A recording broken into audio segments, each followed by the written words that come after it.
Good morning, children. Children, our next topic is circle passing through 3 points. If we have 1 point, their infinite circle can be passed from this 1 point. And if we have 2 points, there exist many circles of different radii that pass through these P and Q point. I have shown here 3 circles, but there exist infinite circle of different radii that passes through P and Q. Children, if we have 3 points, that 3 points have the possibility, maybe they are collinear point, maybe they are non-collinear point.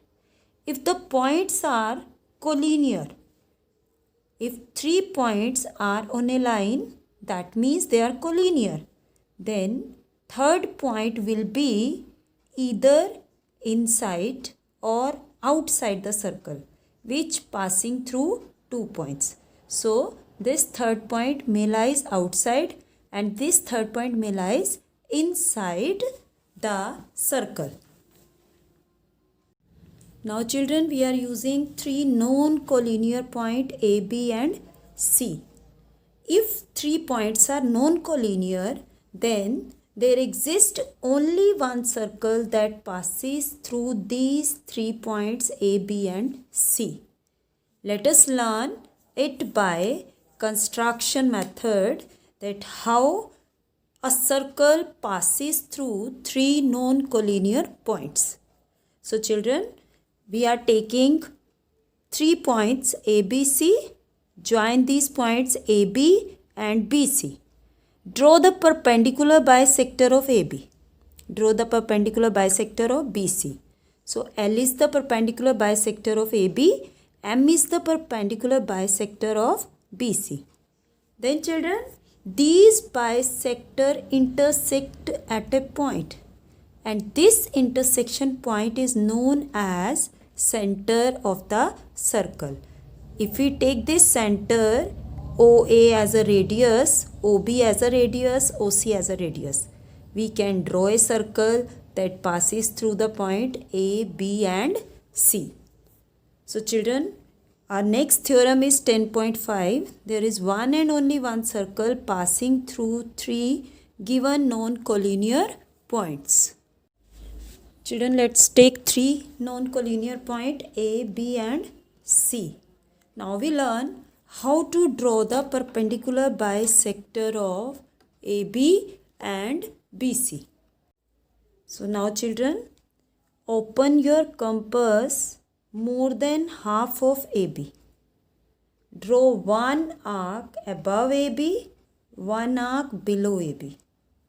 In the same way, take A as a center, draw the arc above AB and below AB. These 2 arcs intersect at point P and Q. Join P to Q. Join P to Q.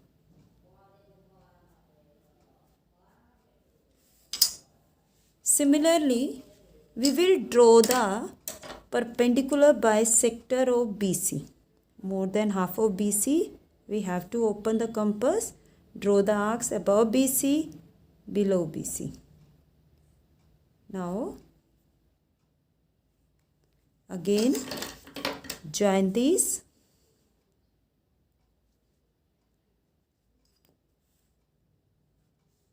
Join these L and M point.